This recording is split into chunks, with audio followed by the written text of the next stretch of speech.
Que se passerait-il si tous les humains disparaissaient de la surface de la Terre? Ceci n'est pas le récit de notre extinction, mais plutôt l'histoire du monde que nous laisserions derrière. Dans cet épisode, l'homme était fou de ses voitures. Mais les routes sur lesquelles elles roulaient ne mènent plus nulle part. La ville de l'automobile tombe en ruine et le monde vit un nouveau boom pétrolier. D'étranges créatures s'approprient les autoroutes du Texas, où Fort Alamo sombre dans l'oubli après avoir subi une nouvelle invasion. Et une catastrophe imminente guette cette ancienne grande métropole des États-Unis. Bienvenue sur Terre, population zéro.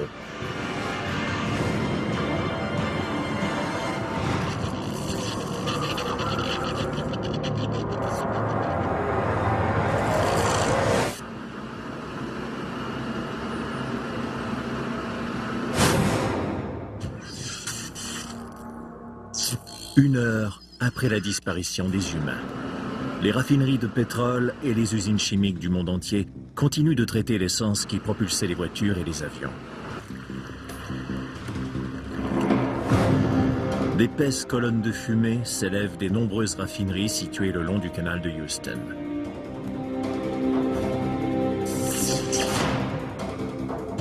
Au temps des humains, 20% de la production de pétrole des États-Unis passait par ici pour répondre à notre soif insatiable de carburant.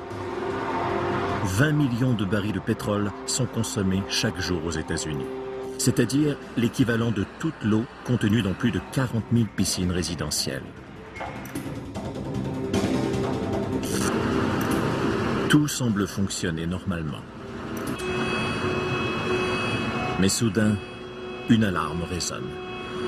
Sans les humains, les raffineries sont condamnées. Un problème surgit dans un des réacteurs, ces grandes colonnes où le pétrole est transformé en essence. Dans chaque raffinerie, des réservoirs pouvant contenir jusqu'à 75 millions de litres de pétrole alimentent continuellement les réacteurs. Seulement une heure après la disparition des humains, un des réservoirs est à sec. C'est le chaos dans le réacteur lorsqu'un réservoir se vide. Le pétrole doit être chauffé à des centaines, voire des milliers de degrés pour que les réacteurs fonctionnent. Privé de pétrole, le réacteur transforme la raffinerie en bombe à retardement.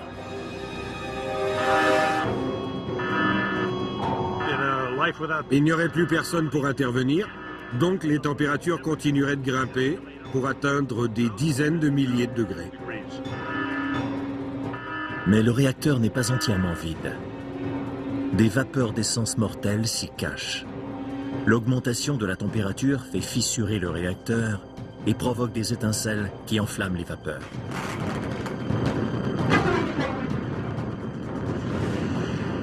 Le feu court dans les tuyaux et atteint un réservoir rempli d'essence raffinée, qui s'enflamme. La chaleur et d'autres étincelles font exploser un autre réservoir, puis un autre. Il suffit de quelques secondes pour que toute la raffinerie s'embrase. En 2005, 15 ouvriers sont morts et 170 autres ont été blessés dans une raffinerie de Texas City à la suite d'une explosion causée par des vapeurs d'essence. Dans un monde sans humains, rien ne pourrait prévenir ces explosions. Il peut y avoir un incendie dans une raffinerie, puis un autre à 1 kilomètre de là, puis d'autres ailleurs. Ils se déclencheraient les uns à la suite des autres. Et leur croissance serait exponentielle. Le carburant qui a transporté l'humanité alimente maintenant un brasier infernal.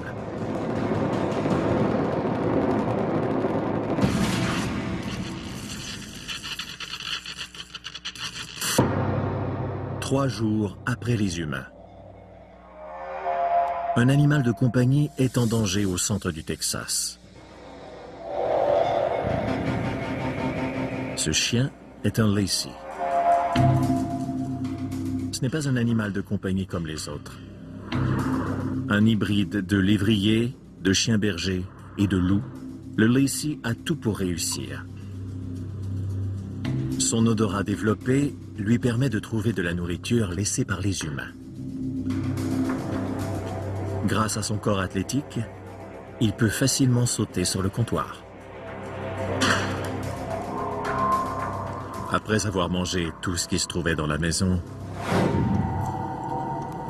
la faim réveille son instinct de survie.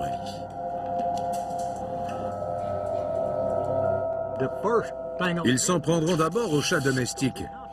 Ils seront nombreux et ils ne sont pas très intelligents. Tous les Lacey que j'ai possédés étaient capables de tuer un chat. Ce sera donc une proie facile.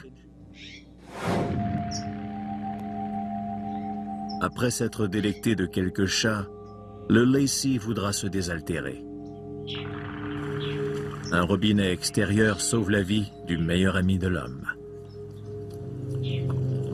Mais quand cette source sera tarie, le Lacey devra trouver une autre solution. Les Blue Lacey tolèrent bien la chaleur, mais ils doivent boire quand même. Leur premier objectif sera de trouver une source d'eau. Sans eau ni nourriture, la maison de son ancien maître n'est plus d'aucune utilité.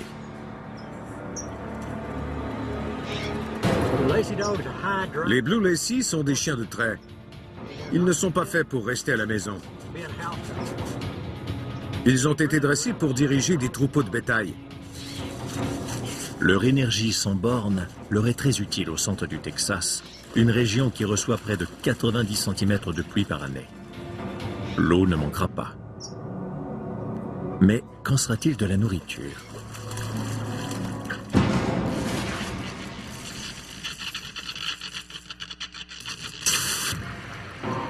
Quatre jours après les hommes, même la ville de l'automobile est silencieuse. Les routes sont désertes au royaume de la voiture de série. Plus aucun camion n'emprunte le pont Ambassador pour se rendre au Canada. Le Renaissance Center, le plus haut édifice de l'État du Michigan, est vide. À plus de 6 km à l'est du centre-ville, sur les rives de la rivière Détroit, les machines de la station municipale de pompage des eaux sont toujours à l'œuvre. Et ce, même si les pannes électriques se multiplient au pays. En cas de panne généralisée, les génératrices prennent la relève. Il y a suffisamment de diesel pour que les génératrices fonctionnent pendant encore 2 jours. Même sans humains, la station fonctionne comme avant. Les panneaux électroniques de la salle des commandes continuent de gérer les 2 milliards de litres d'eau qui remplissent les canalisations de la ville. Mais en l'absence des humains, une catastrophe est imminente. Il n'y a plus personne pour ouvrir les robinets. L'eau serait distribuée dans un système inutilisé. Donc éventuellement, les tuyaux seront pleins. Sous le centre-ville de Détroit, les conduites de plus d'1 mètre de diamètre installées au 19e siècle sont le maillon faible du réseau. Au temps des humains, elles ont alimenté en eau les citoyens de Détroit, de la création du modèle T jusqu'à l'effondrement du secteur manufacturier. Mais ces tuyaux sont en fin de parcours. Les tuyaux vont se remplir, puis ils vont finir par exploser. De plus, presque tout le centre-ville de Détroit repose sur un sol argileux.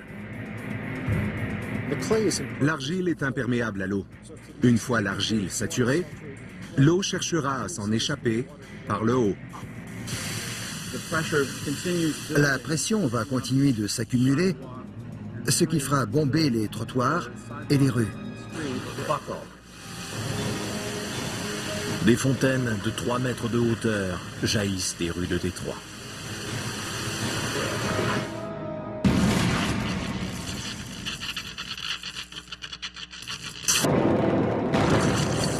Une semaine après la disparition des êtres humains, alors que les raffineries du Texas continuent de brûler,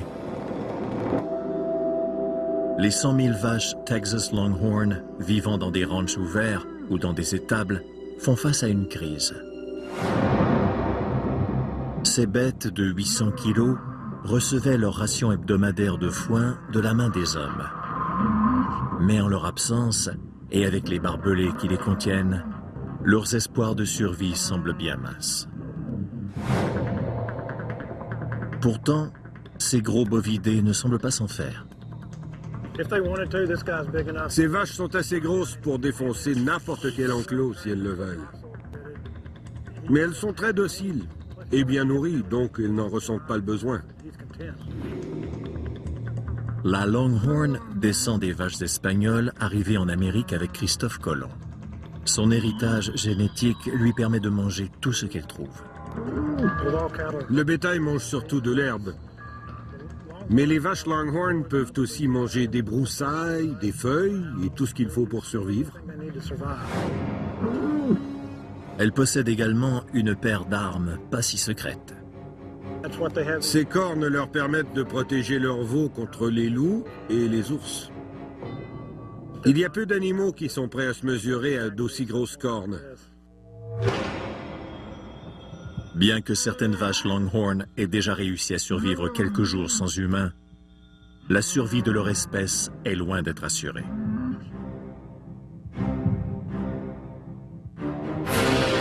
Le paysage du Texas se métamorphose rapidement en l'absence des humains.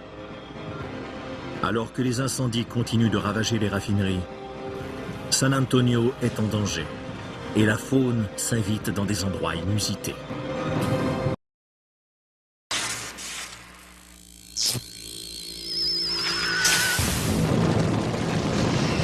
Deux mois après les humains. Les réserves de pétrole et de gaz des hommes ne sont toujours pas épuisées. Un brasier infernal fait toujours rage le long du canal de Houston. Au temps des humains, ces installations raffinaient près d'1 million de barils de pétrole brut produits au Texas chaque jour, la production la plus importante au pays.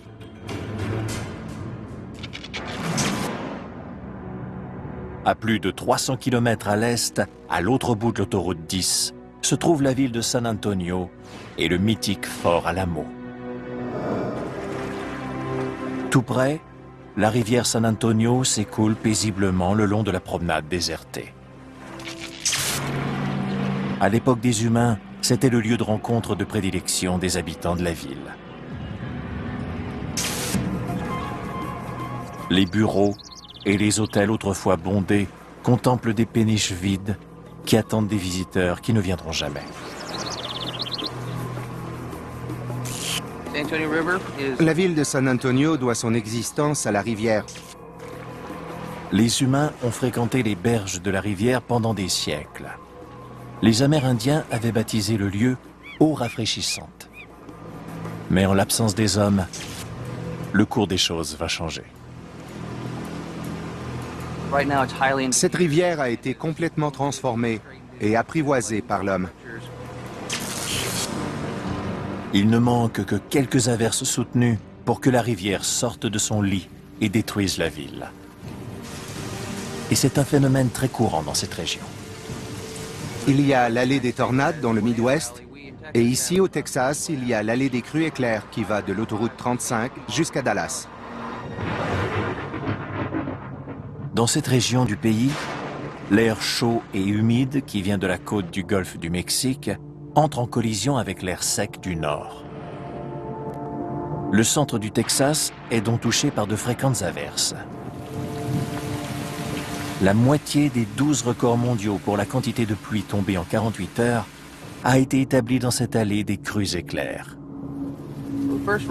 Le centre-ville et la promenade, si appréciés aujourd'hui, seraient les premières victimes des averses après la disparition des êtres humains.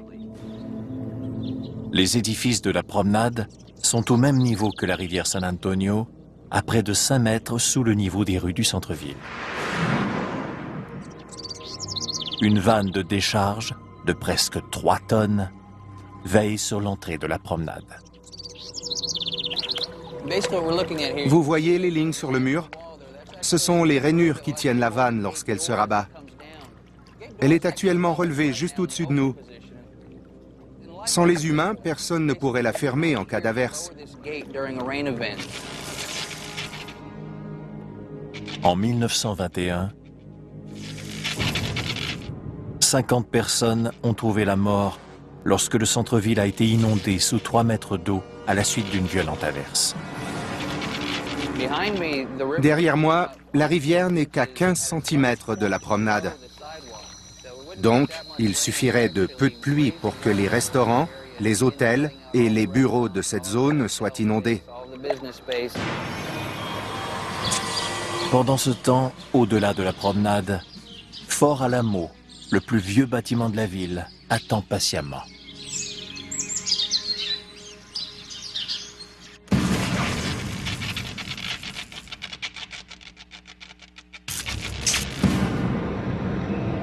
Trois mois après les humains, les incendies dans les raffineries de Houston se sont finalement éteints. Puisque les raffineries du monde entier sont maintenant en ruine, les 1200 milliards de barils de pétrole brut qui reposent sous la surface de la Terre y resteront et ne propulseront plus jamais les engins de l'homme. Dans les plaines du centre du Texas, le chien Lacey qui s'est échappé se porte très bien et il n'est pas seul. Ces fougueux canidés ont de quoi se nourrir au Texas.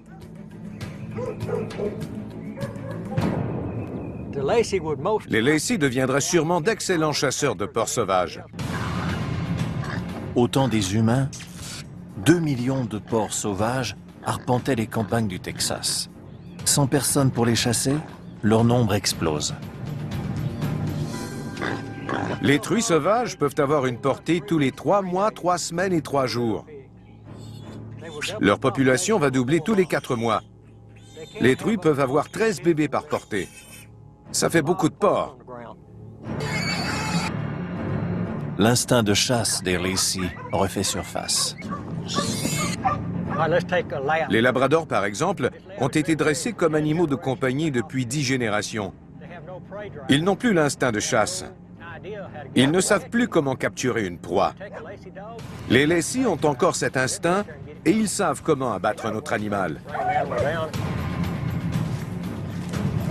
Les chiens Lacey ne sont pas assez gros pour s'en prendre à un porc de 90 kilos, mais en meute, ils s'en tirent bien. Avec la richesse des réserves alimentaires du Texas, l'avenir s'annonce prometteur pour les Lacey.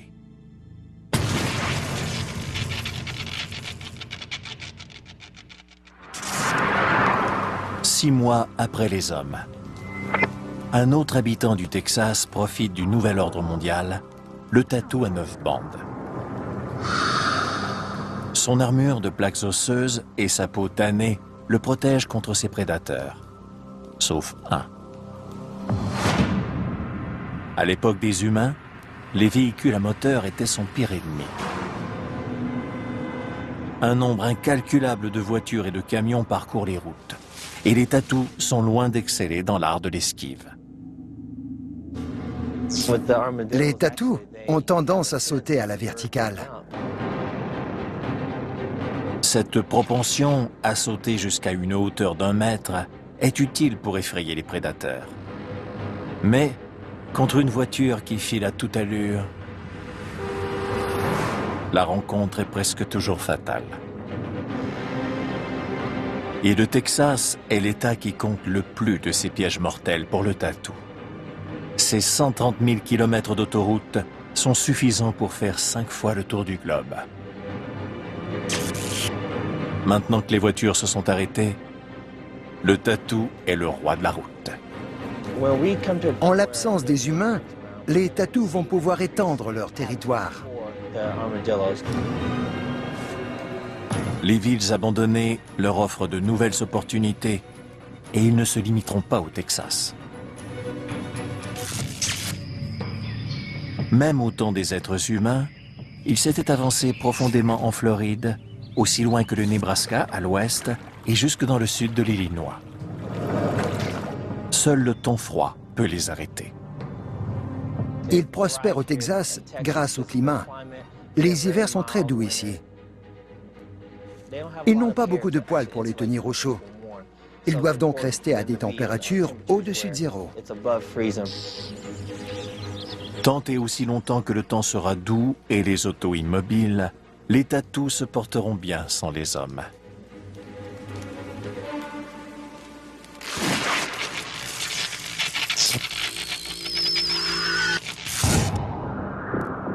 Un quart de siècle s'est écoulé depuis la disparition des humains. Le rude climat transforme la silhouette de Détroit. Les édifices de Détroit ont la vie dure à cause des températures extrêmes. Il y a des hivers très froids et des étés très chauds, le gel et le dégel, la pluie et la glace. Il y a aussi l'humidité provenant de la rivière. C'est un espace à découvert où soufflent de grands vents. Au temps des humains, le Renaissance Center était un monument à l'honneur de l'industrie responsable de l'âge d'or de Détroit. Dans la ville où Henry Ford a démocratisé la voiture avec ses chaînes de montage, son petit-fils, qui était alors à la tête de la compagnie Ford, a lancé les travaux de construction du Renaissance Center.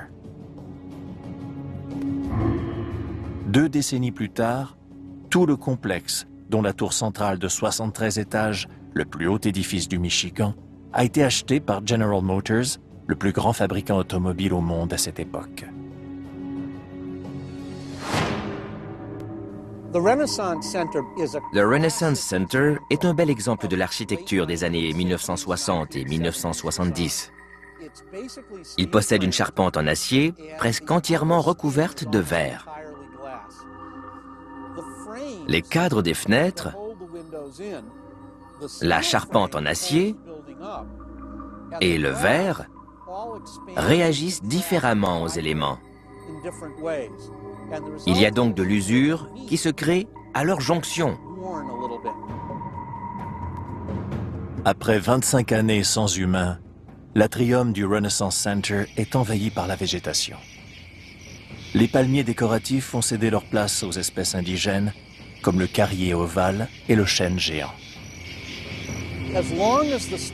Tant que la structure les protégera, la faune et la flore s'installeront à l'intérieur. Il y aura des chiens errants, des loups, des carcajous, bref, tout un écosystème. 25 années de négligence ont ravagé certaines parties de la ville de l'automobile. À quoi ressemblera Détroit 40 ans après les humains? Nous le savons, car ça s'est déjà produit dans ces lieux funestes. «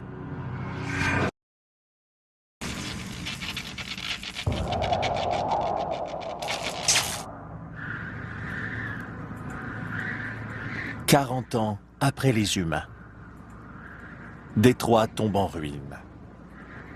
Certaines parties de la ville sont déjà dans cet état. Des usines prospères et des quartiers dynamiques ont été abandonnés par leurs habitants.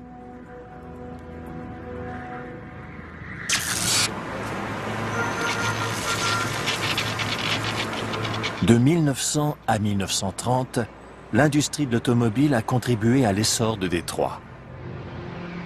La population de la ville a quintuplé pendant cette période pour atteindre le 1,5 million d'habitants.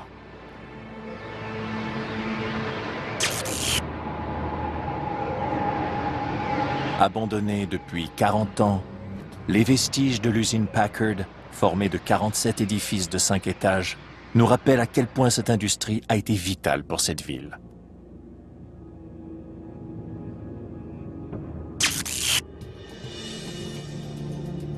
La marque Packard était jadis synonyme de luxe. Elle offrait de tout, des décapotables aux limousines. Mais le public s'en est désintéressé. Criblé de dettes, Packard a été contrainte de fermer ses portes. Voici donc l'œuvre de la nature après 40 ans d'abandon. Au cours de ces 40 années, les plantes et les animaux ont envahi l'endroit. Même les toits se transforment lentement en forêt.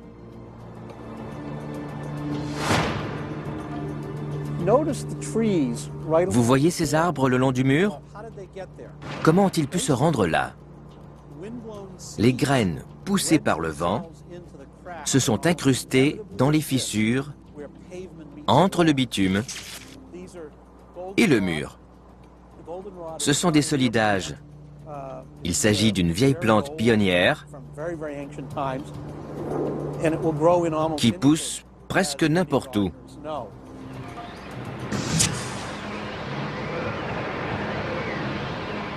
Sans vitres dans les fenêtres, l'intérieur ressemble de plus en plus à l'extérieur. Nous sommes au 5e étage de ce vieil édifice. Voici le plancher d'origine, en bois dur. Il est bombé parce que le bois a absorbé l'eau pendant l'hiver et il a pris de l'expansion. Sous le bois, il y a beaucoup de terre. Il y en a là, là et là.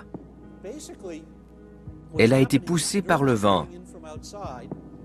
Et dans 30 ou 40 ans, il n'y aura plus de bois. Ce ne sera plus qu'une jardinière géante. Des arbustes poussent là où les ouvriers assemblaient les moteurs.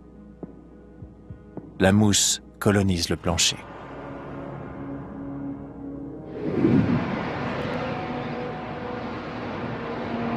Pendant ce temps, le rude climat de la région ronge les fondations de l'usine. Le mur de l'entrée a gauchi en raison du gel et du dégel. Il a même fissuré ce butoir, qui est une cloche en fonte très épaisse.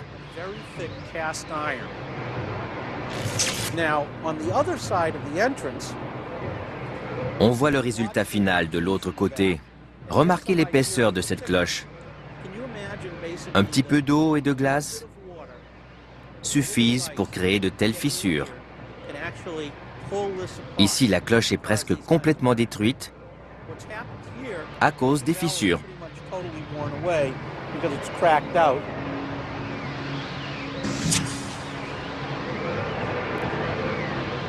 Les saisons n'ont pas été plus clémentes avec les maisons autrefois occupées.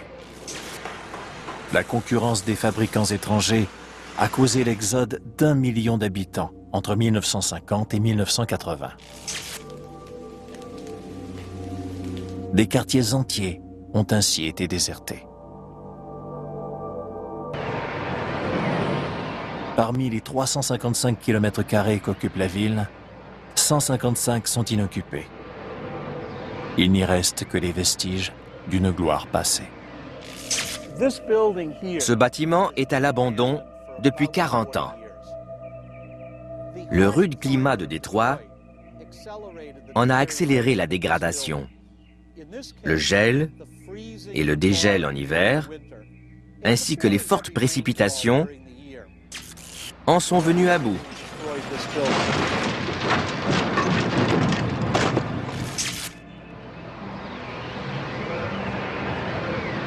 Cette structure de briques et de mortier se décompose de haut en bas. Les intempéries, et surtout l'eau qui s'infiltre par le toit, l'ont détruit. Ce bâtiment avait de solides murs de briques. L'eau pénètre dans la brique, qui prend de l'expansion et se contracte au gré des cycles de gel et de dégel, puis elle s'effrite. Dans 75 ans, cette maison ne sera plus qu'un tas de débris. Puis, un siècle plus tard, il n'en restera plus rien. Les briques et le mortier sont composés d'argile et de calcaire. tout comme le sol environnant. Seul un œil avisé saura trouver des traces de cette maison.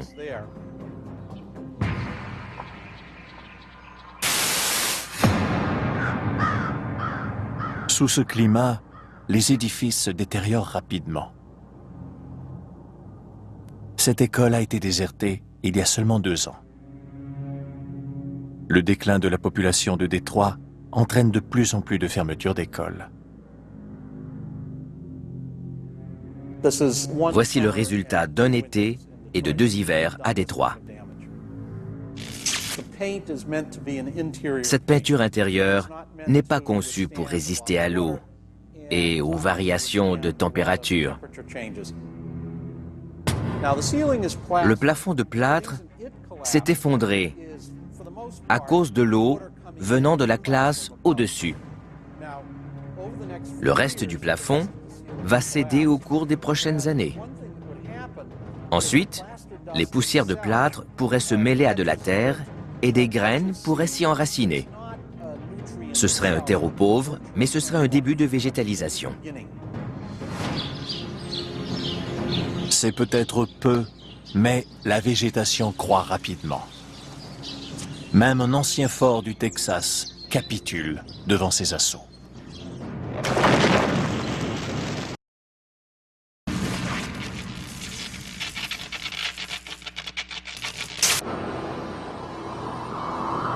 « 50 ans après les humains. Détroit, ancien siège des 3 géants de l'automobile au monde, est en ruine.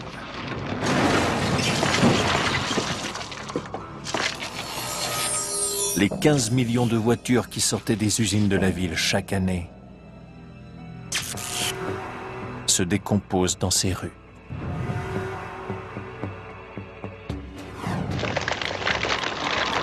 Le caoutchouc et les matériaux synthétiques de leurs pneus dureront encore des centaines d'années.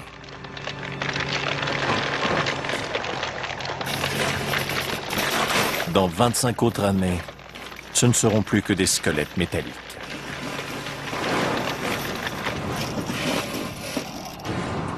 À près de 2500 km de là, à San Antonio, les crues répétées de la rivière ont inondé les fondations des édifices qui s'inclinent alors que le sable et le limon recouvrent le sol.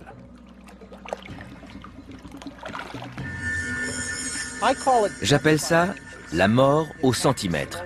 C'est lent et insidieux. Malgré son lent débit, la rivière sortirait souvent de son lit, recouvrant ainsi les alentours de sable et de limon. Les édifices s'y enfonceraient de façon inégale. Éventuellement, l'inclinaison devient trop prononcée pour un des édifices. Il chute dans la rivière à ses pieds. Pendant ce temps, la façade du fort Alamo reste intacte sur son piédestal.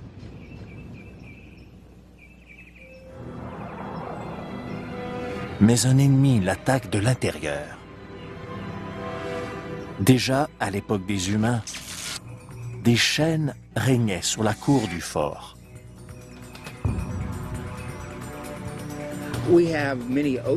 Il y a plusieurs gros chênes ici, et leurs branches s'étendent sur de bonnes distances. Elles plient sous leur propre poids et en viennent à s'appuyer sur le sol.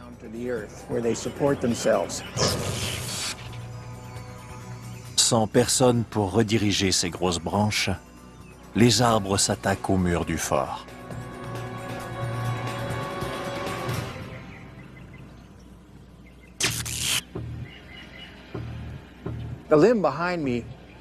La branche derrière moi est soutenue par un poteau de fer. Sans personne pour couper les branches, elle continuerait de pousser et elle percerait les murs.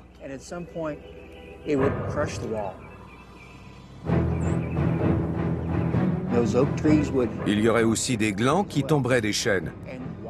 Puis des animaux viendraient propager des graines de plantes. Plus de 200 ans après la chute du fort Alamo devant l'armée mexicaine, une armée d'arbres le conquit de nouveau. L'Alamo est sans défense.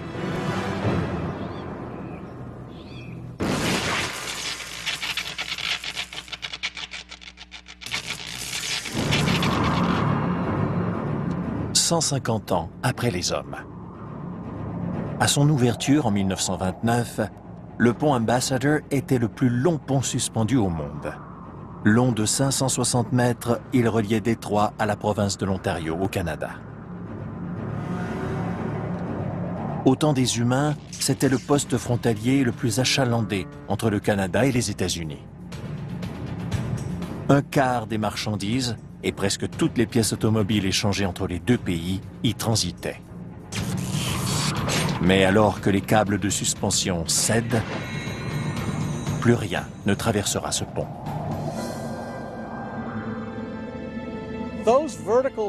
Ces câbles de suspension sont exposés au vent et aux intempéries. Leur usure est importante et leur entretien pose un joli casse-tête.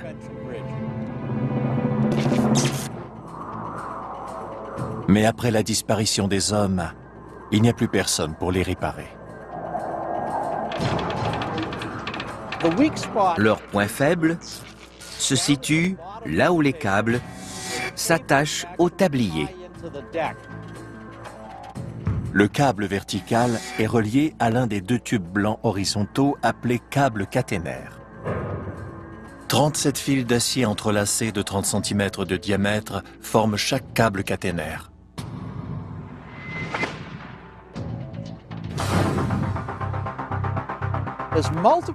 Si plusieurs fils cassent, la forme du câble caténaire blanc changera, parce que le poids supporté ne sera plus égal dans chaque travée.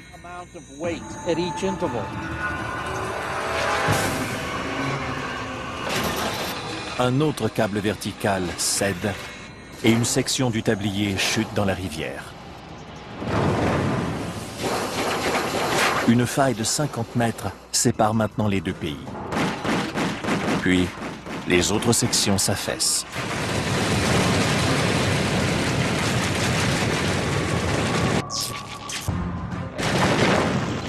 Au cours du siècle à venir, le train du progrès continue de faire marche arrière. Et le palais des rois de l'automobile tombe en ruine.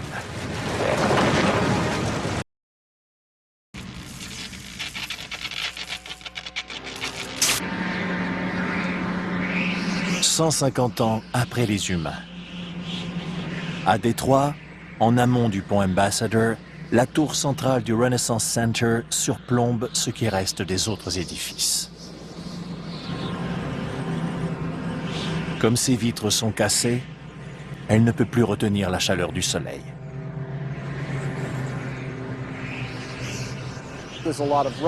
Elle serait recouverte de débris. L'hiver, la glace s'y accumulerait, car sans les vitres, le soleil ne pourrait pas réchauffer suffisamment l'édifice. Un des étages supérieurs finit par céder, entraînant avec lui le reste de la tour centrale qui emporte un bâtiment adjacent dans sa chute.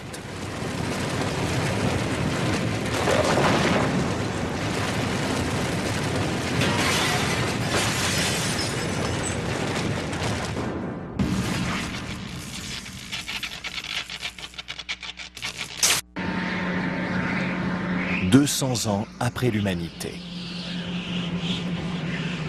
Le câble caténaire blanc qui a supporté le squelette du pont Ambassador deviendra maintenant la cause de sa chute.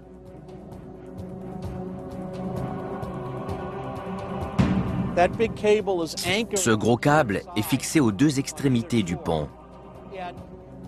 Sans le tablier, la charge inégale exercerait une tension accrue sur les grosses tours verticales qui s'écarteraient et s'inclineraient vers la rive.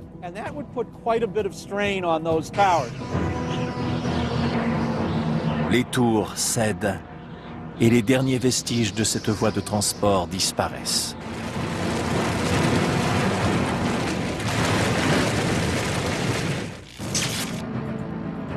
À San Antonio, la rivière a englouti la ville. Tout le centre-ville de San Antonio serait jonché de ruines et de monticules de débris.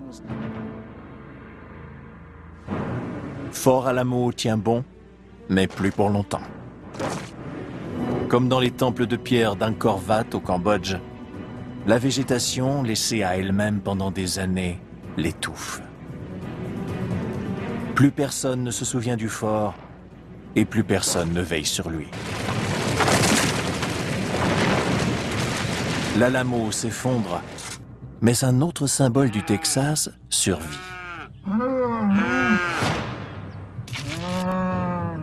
L'histoire se répète pour les vaches Texas Longhorn en liberté.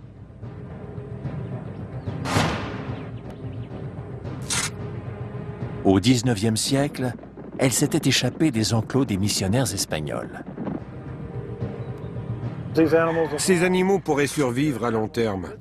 Avec leurs longues pattes et leurs puissants sabots, ils pourraient parcourir de longues distances pour se nourrir et s'abreuver. Pendant cette période de liberté temporaire, les Longhorn ont acquis des traits génétiques qui leur sont très utiles maintenant.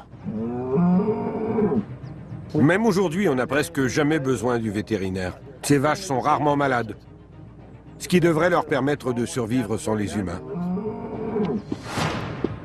Une grande partie du bétail a péri rapidement après la disparition des êtres humains, car ces bêtes étaient incapables de mettre bas sans notre aide.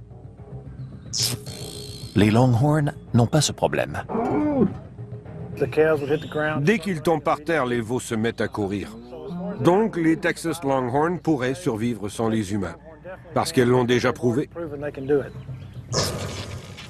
2 siècles après la disparition de l'homme, on dénombre des dizaines de millions de Longhorn, tout comme au XIXe siècle.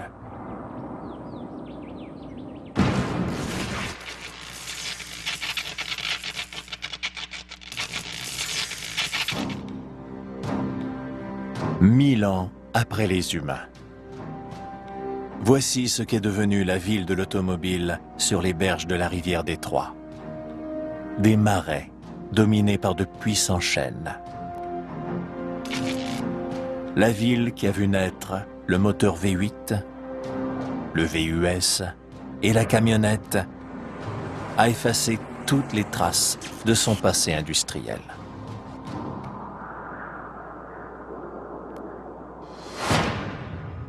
Mais il y a un véhicule de conception américaine qui survit.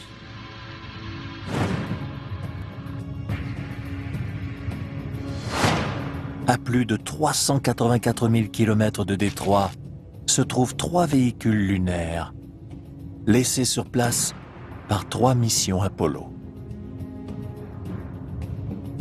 Ils sont encore presque intacts, car l'environnement de la Lune n'attaque pas les ouvrages de l'homme comme celui de la Terre. Il n'y a ni eau, ni air, ni activité géologique. Donc, tout ce qui est sur la surface de la Lune, comme les restes des missions Apollo, y demeurera en parfait état. That will be perfect.